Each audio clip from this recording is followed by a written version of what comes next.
Hello, bonjour à tous. Alors, je vais continuer à répondre en fait à la question par rapport au split frequency et au dodge and burn. Alors, le dodge and burn, tout le monde attend la vidéo qu'il faut que je fasse en fait pour vous expliquer exactement comment on fait le dodge and burn.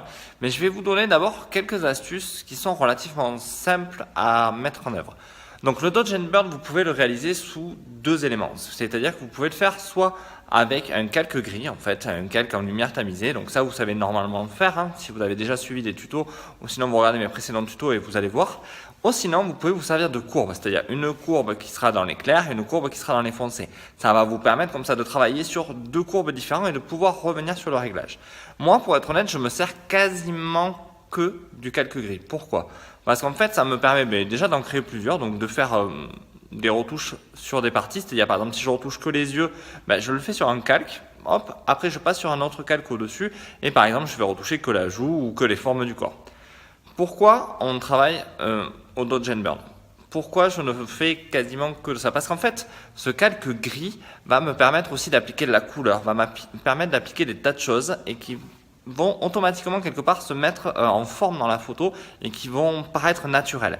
Si on ne travaille que sur du split frequency, vous pouvez faire le test, vous créez un split frequency et vous retouchez au fur et à mesure le calque couleur et vous allez voir qu'on voit quand même apparaître quelque chose, qu'on perd une certaine, on va dire, netteté, une certaine quelque chose de naturel. Voilà. Et en plus, si vous commencez à retravailler énormément le calque en fait des détails, vous allez voir c'est relativement problématique. On voit bien les défauts arriver donc. Enfin, les défauts, pas les défauts de la photo, mais les défauts de la retouche. Parce qu'on a tendance à vouloir aller trop loin et trop fort. Donc, vraiment, moi, le conseil que j'ai, c'est de prendre le temps de travailler sur un calque gris.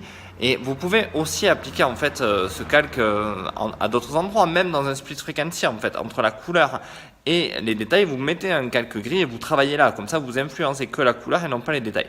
Ça aussi, on peut avancer pas mal. Mais ce qui va surtout se passer avec le calque de gris, c'est que vous allez pouvoir retravailler les détails étape par étape. C'est-à-dire que vous allez pouvoir commencer d'abord par un calque de gris, pouvoir retravailler les formes, c'est-à-dire là où s'est posée la lumière, rajouter ou enlever de la lumière petit à petit. Après, vous allez passer sur des détails plus précis. Par exemple, le visage, vous allez éclaircir le blanc de l'œil, quelque chose qui est plus gros.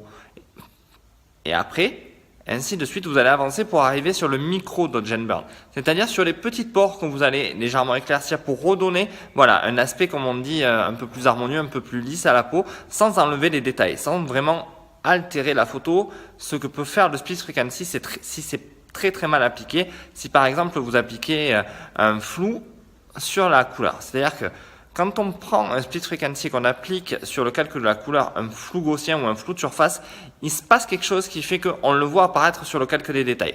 Voilà, ça c'est des petites choses qu'il faut faire attention. Alors, pour bien préciser ce que je viens de dire, un split frequency, vous le faites avec le calque couleur, où vous appliquez un flou gaussien ou surface, et après vous créez votre calque de détail. Mais une fois que vous avez créé ce calque, que vous avez créé cette séparation, c'est à ce moment-là où il ne faut pas rajouter de flou. Parce que c'est à ce moment-là où vous créez un problème qui se voit après sur la photo finale. Donc voilà, j'espère que cette petite vidéo vous a plu. Elle a été relativement simple. C'était un avant-goût de la vidéo qui pourra sortir un peu plus tard. Alors je sais vraiment pas quand parce que j'ai énormément de boulot sur ma grosse formation.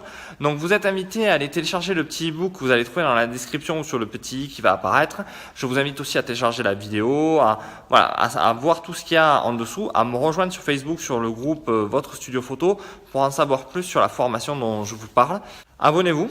Commentez surtout, partagez, likez. C'est très important aussi de liker cette vidéo, de me faire vos retours. J'attends beaucoup de vous et je vous dis à bientôt. Merci, au revoir.